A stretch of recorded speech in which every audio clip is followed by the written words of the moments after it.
J'ai été à Saint-Jean pour désertion et condamné à 6 mois de section d'épreuve.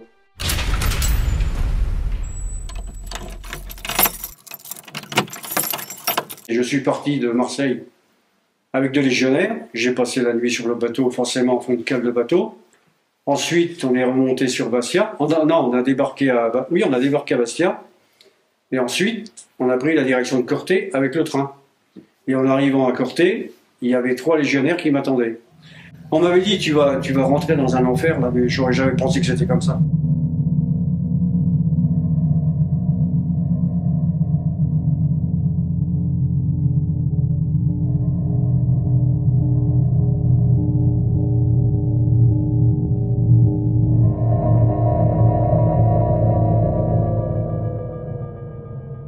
Les deux légionnaires étaient avec moi. C'est des gars de mon époque, d'ailleurs, qui étaient à Bonifacio en même temps que moi. Donc, à l'arrivée sur le quai, il y avait trois légionnaires de la SE, donc un chauffeur et 2 cadres. Et là, on est parti pour prendre la direction du domaine Saint-Jean. À l'arrivée du chemin de domaine Saint-Jean, là, je suis descendu, et là, paf, ça a commencé. Les coups sont arrivés, mon képi a volé, et ils m'ont dit là, tu n'es plus légionnaire, tu es indisciplinaire, tu es une merde.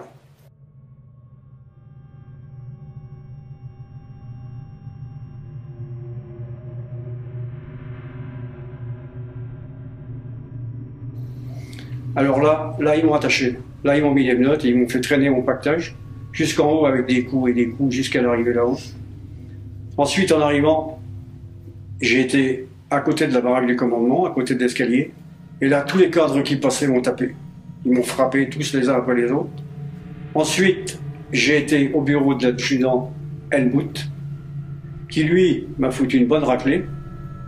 Après, je suis ressorti. Bah, j'étais bien gonflé, hein, l'élève était à la hauteur du nez et tout. Et là, ils m'ont fait courir. Et ils m'ont fait déplacer de la terre. Ça a commencé comme ça. Ensuite, j'ai été au cachot pendant 8 jours, dans la flotte, avec les chaînes. Le soir, ils amenaient un morceau de pain sur un quart, ils tapaient dedans, ça tombait dans l'eau.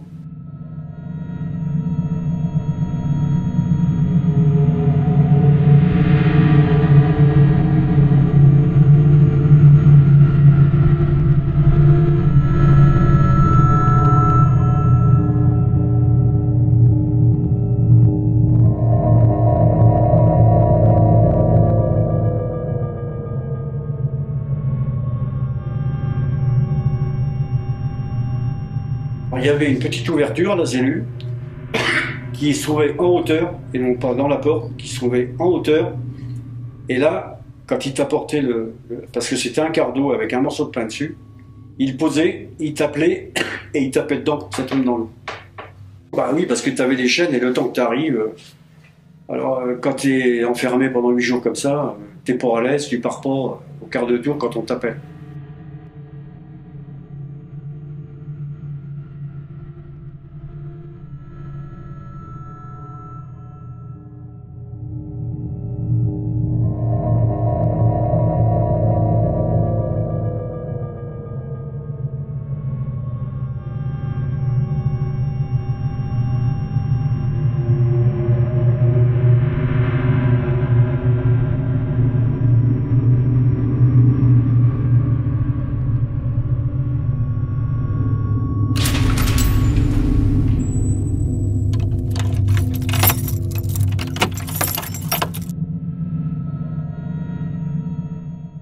Et à quoi je pensais?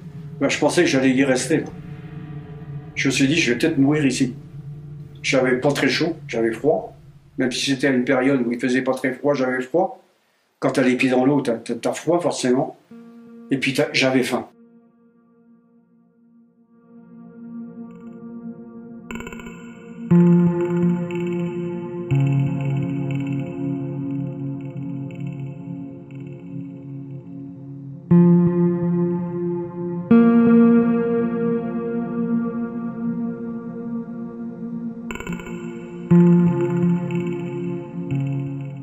Après ces 8 jours de cellule, quand je suis sorti, forcément j'étais pas au top, donc je me suis présenté à la place d'armes. Donc il y avait les cadres. Et là, Et là, ils ont commencé ils m'ont mis un sac à dos.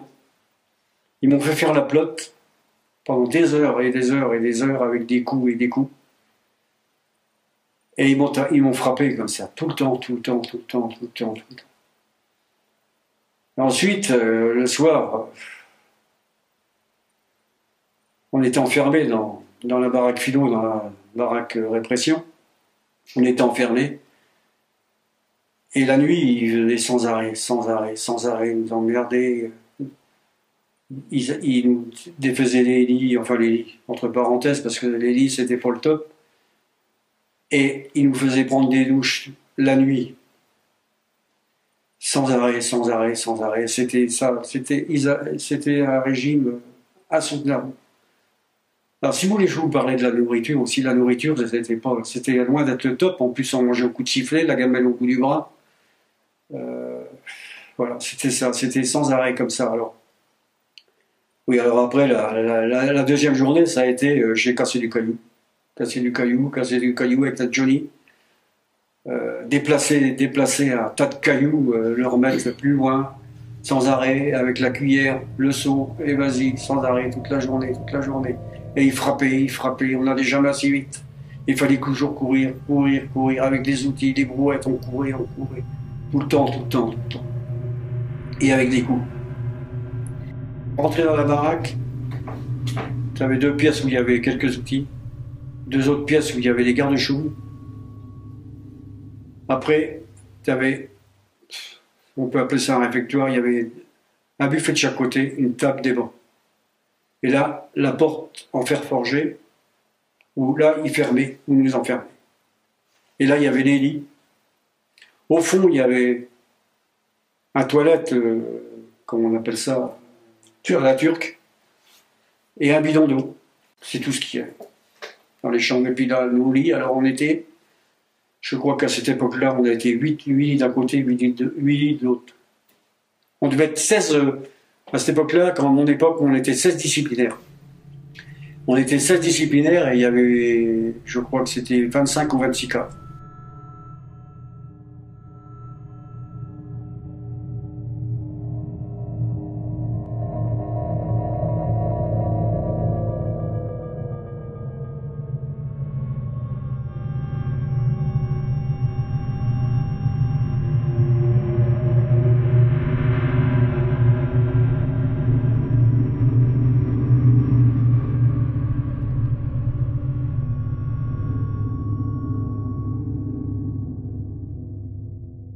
Alors, une chose que je n'avais pas dit, c'est que le soir, quand on était enfermé, le légionnaire première classe crasé, parce que celui-là, je m'en rappellerai toute ma vie, il disait, tu vas dire bonsoir à tes camarades.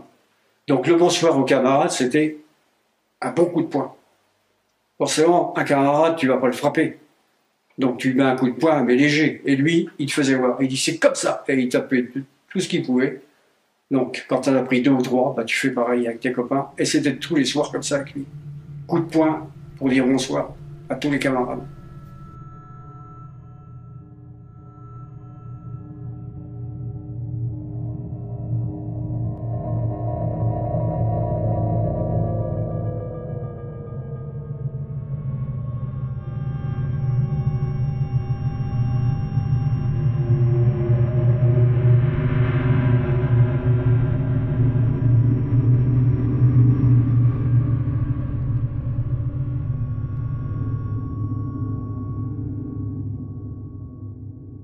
C'était celui-là, crasé, à première classe.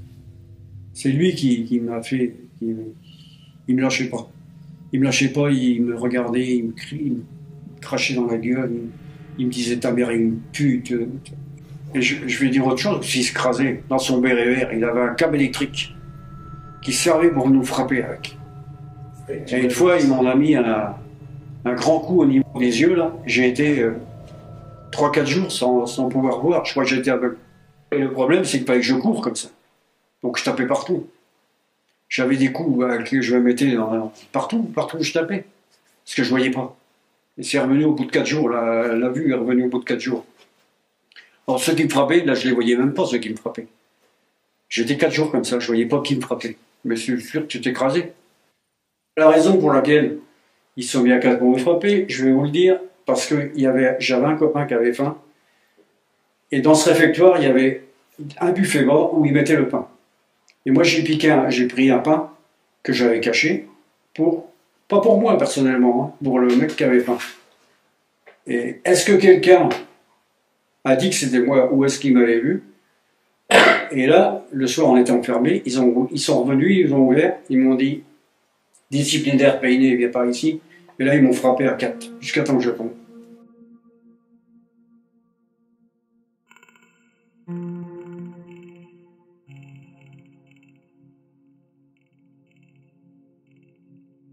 Un petit bidon, là, on a lu d'eau dans le fût. Mais c'est quelques instants et il me ressortait, tu vois, un peu. Jusqu'à temps que je puisse plus. Le temps que je puisse respirer, et il me ressortait. Et il me remettait, il me ressortait. Et il frappait.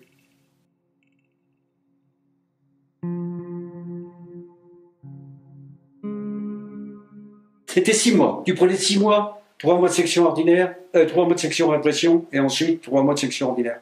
C'était le tarif.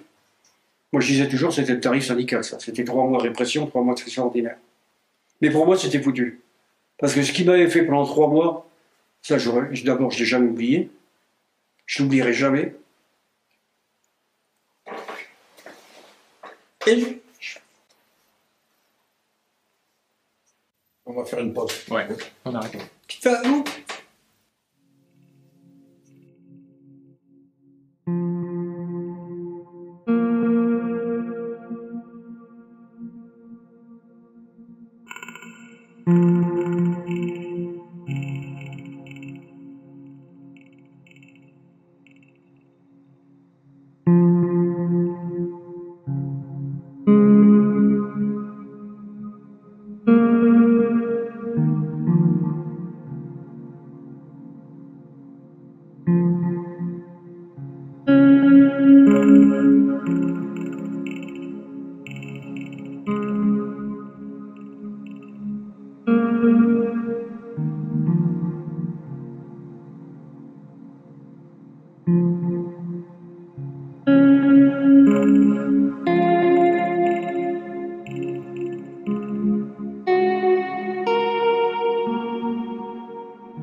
Il faut savoir comment se présenter. Oui. Disciplinaire intel. Demande la permission, par exemple, de pisser ou d'enlever un caillou. Demande la permission d'aller pisser. À vos ordres, chef. Et là, quand tu allais pisser, il venait voir si tu pissais, si j'étais pas pour te reposer. Si tu avais besoin de faire la commission, la grosse commission, demande la permission d'aller chier. C'est que ça fonctionnait comme ça. Il venait voir si tu étais en train de chier, pour voir si tu te reposais pas. Donc la permission d'enlever le caillou, il fallait la demander pareil. Disciplinaire intel, demande la permission d'enlever le caillou à vos ordres, chef. Ça fonctionnait comme ça tout le temps. La moindre chose que tu demandais, tu devais toujours te présenter disciplinaire intel. Ouais. C'était des sadiques.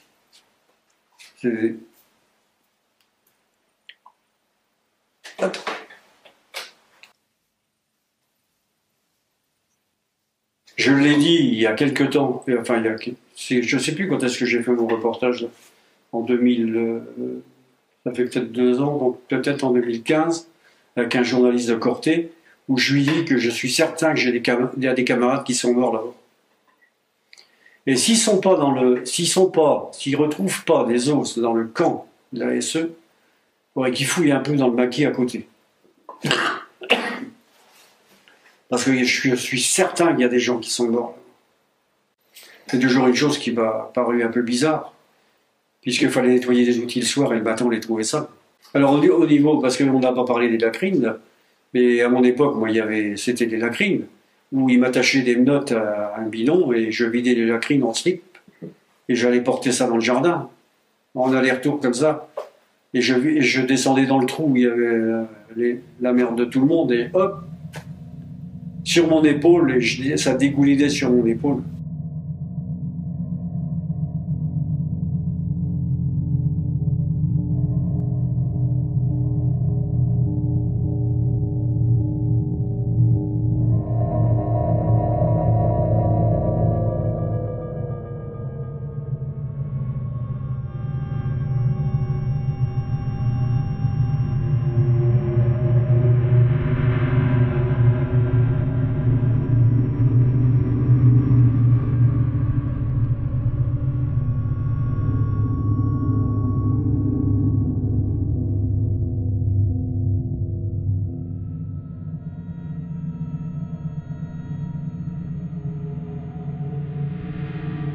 Ils ont sorti une fois de la cellule, un disciplinaire.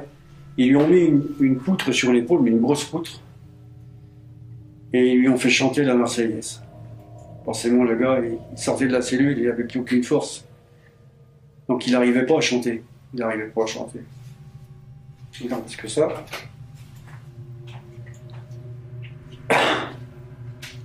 Donc là, moi, j'étais là avec d'autres disciplinaires.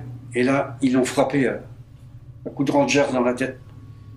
Et j'ai vu le sang sortir. Le mec, forcément, il s'est couché. J'ai vu le sang sortir et après, ils nous ont tous fait partir. Je suis sûr que le mec, il l'avait tué. J'en suis à peu près certain que le mec, je suis sûr que la boîte crânienne allait sauter parce que de la façon que ça a craqué et quand j'ai vu le sang, je me suis dit, dans ma tête, il doit être mort. C'est pas possible. Voilà ce que j'ai vu comme sévices. J'en ai vu d'autres aussi, des sévices. Faire manger du pain, des gros pains avec de l'eau savonneuse, mettre du tabac dans les oreilles, bourrer du tabac dans les oreilles. Un disciplinaire qui s'appelait Govez. Et un autre qui s'appelait Pèlerin. Tu vois, j'ai encore des noms qui me reviennent. Putain, 40 ans après. Ça lui avait gonflé les oreilles. Énorme, il avait des oreilles énormément gonflées. Ça, c'était des trucs sadiques, ça, pour faire des choses comme ça. Le pain et l'eau savonneuse, le gars, il avait un ventre énorme, il avait le ventre tout bleu. Pourquoi faire ça?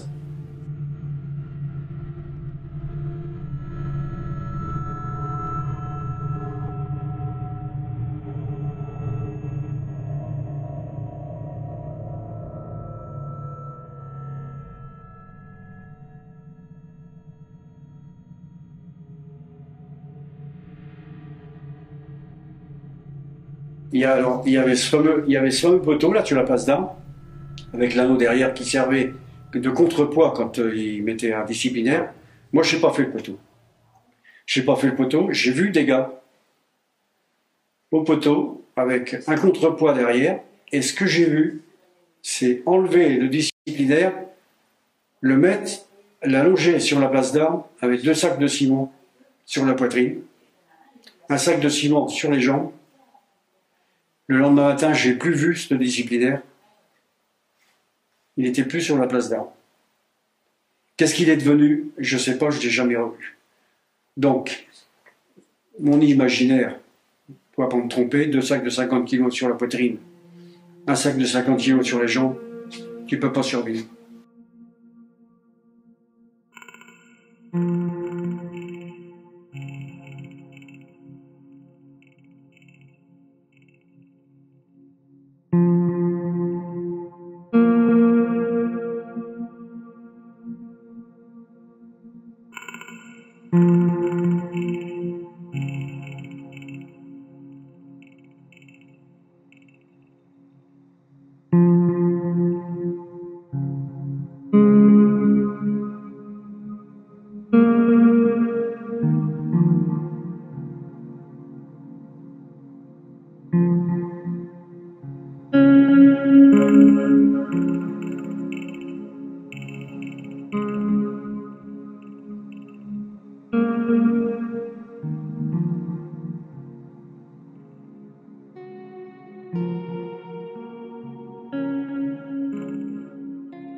Quand tu avais envie d'uriner, si tu étais attaché, bah, tu le faisais dans ton froc.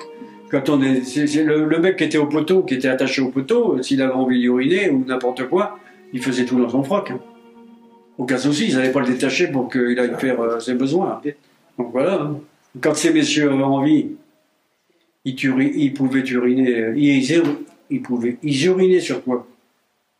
Ça, c'était une punition aussi, ça. Ils urinaient sur toi.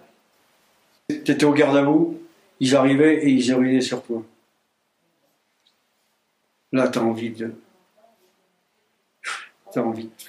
taper, là, mais tu sais très bien que si tu tapes, je l'ai fait, alors après ils arrivent à je sais pas combien. Ils sont pas assez forts tout seuls, il faut qu'ils appellent les copains. T'avais pas le temps de penser à grand chose. Je peux te dire, les 3 mois de répression que j'ai fait, moi j'ai pensé à rien. Parce que tu étais tellement, ils t'embêtaient tellement, tu pensais. Moi, je pensais qu'une chose. Je me disais, vivement, je passe dans la section ordinaire. pour que je lui taille la route. Et je pouvais pas rester. C'est pour ça que je pouvais pas rester dans la... Je sais pas ce qu'ils avaient envisagé avec moi, parce que une fois la section ordinaire, peut-être qu'ils avaient envie de me garder, je sais pas. Peut-être qu'ils avaient pensé que ça y est, ils avaient fait quelque chose avec moi, que c'était bon. Alors je pensais qu'à une chose, moi c'était tailler la route. Je pouvais pas rester dans cet enfer à regarder mes copains, parce que quand moi j'ai fait les 3 mois de section répression, moi j'avais terminé, il y en a qui arrivaient. Donc je les voyais, les mecs se faire taper comme on se faisait taper. Tu peux pas rester dans un enfer comme ça. C'est impossible. Bah pour moi, personnellement, c'était impossible. Déjà, on te redonne ton pactage, parce que à la section répression, t'as rien. À la section ordinaire, tu récupères ton pactage avec tes photos et tout.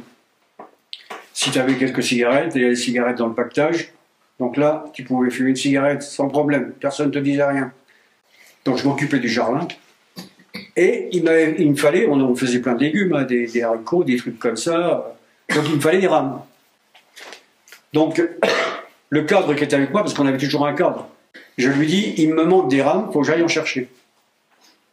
Donc là, je suis parti, c'est là que j'ai repéré cette cabane de berger, avec des affaires à l'intérieur. Oui, alors donc j'ai repéré ces affaires, et dans ma tête, j'ai dit, ça, je vais pas rester dans cet enfer, parce que moi, ayant fait les 3 mois, je voyais tous mes camarades en reprendre plein la tronche, tout ce que j'avais fait pendant 3 mois.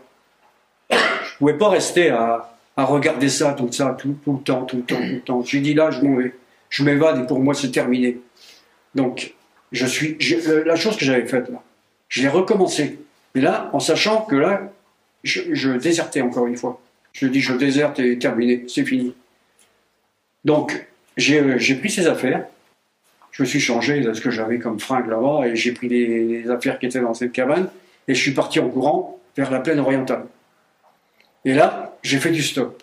Mais je m'étais caché dans un fossé, parce que je savais que dès qu'ils allaient les apercevoir que j'étais parti, la PM, ça y est, c'est parti. Ils allaient me chercher, et là, je savais que là, pour moi, c'était terminé. Je savais que j'allais mourir. Donc, il y a un Corse qui m'a pris en photo, qui m'a pris en stop. Et là, on part, et là, il me dit, tu veux qu'on aille à la gendarmerie? Il savait très bien ce qui se passait, le mec. Hein. Le Corse, il savait que je m'évadais. Là. J'ai regardé, j'ai rien dit. J'ai juste regardé. Je pense qu'on s'est compris tous les deux. Que lui, il fallait qu'il continue, qu'il fallait pas qu'il s'arrête. On n'a pas parlé beaucoup. On n'a pas parlé beaucoup. Je pense qu'il avait compris que je m'évadais de la section d'épreuve. Ouais. Parce que lui était au courant. C'était déjà une personne qui avait, à cette époque-là, qui avait une 50aine d'années. Donc il était au courant de la section d'épreuve. Les gens de Corté étaient au courant de la section d'épreuve. Ils savaient ce qui se passait là-haut. Voilà. Donc là, je suis parti sur Ajaccio. Et à Ajaccio, j'ai rencontré des jeunes. Ouais. Parce qu'il a fallu que je les trouve, ces jeunes qui ont bien voulu m'aider, là, qui m'ont donné de l'argent. Il y avait trois filles et 2 mecs. Ouais, alors ces jeunes, je leur ai expliqué d'où je venais, l'enfer d'où je venais. Ils ont eu du mal à me croire. Mais j'avais quand même, sur mon corps, quelques coups, quand même, qui étaient restés, parce que moi, je portais des agglos sur l'épaule, là, sur l'épaule nue. J'avais toute l'épaule, là, qui était en sang à chaque fois. Donc j'avais encore des traces de coups. Donc j'ai fait voir tous ces trucs que j'avais sur le corps, tous ces coups que j'avais.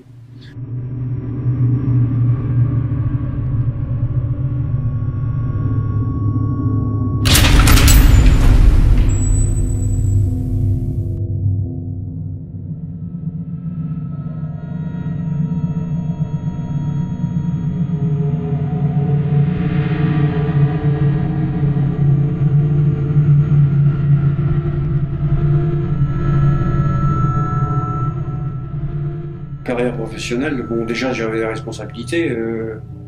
Bon, quand j'étais sur les trains, tu as des responsabilités. Tu peux pas penser à des choses comme ça quand tu es en train de travailler, parce que tu as énormément de responsabilités. Mais j'ai jamais pensé pendant la période professionnelle à ce que j'avais vécu à la Légion et surtout à la SE. J'avais tiré un trait, si tu veux, sur cette chose-là que j'avais eue dans ma jeunesse. Et après, quand j'étais à la retraite, la nuit, ça me réveillait parce que ça m'est revenu à la retraite. Comme j'étais moins occupé, ça m'est revenu. Et là, c'est là que j'avais fait cet article avec le journaliste corse à Corté. Par contre, non, je voudrais continuer quand même parce que Attends. Oui, je remets tout en place là. J'ai eu 3 enfants, donc j'ai eu 2 fils. Et 2 fils, sur Paul, dont je suis très fier. J'en ai un qui a été. Tous les deux ont été dans les paras. Donc j'en ai un qui a été casque bleu, qui a été 8 mois au Cambodge comme casque bleu, qui a été parachutiste. Et mon deuxième fils a été aussi dans les paras. Donc il y en a un qui était à Bayonne, au 1er RPIMA, et l'autre qui était à Mont-de-Marsan, au 6e RPIMA. Comme quoi, je suis très fier de mes enfants et de ma femme. Oui, je leur ai raconté, peut-être pas tout en précision, plus ça m'a fait, je l'ai raconté.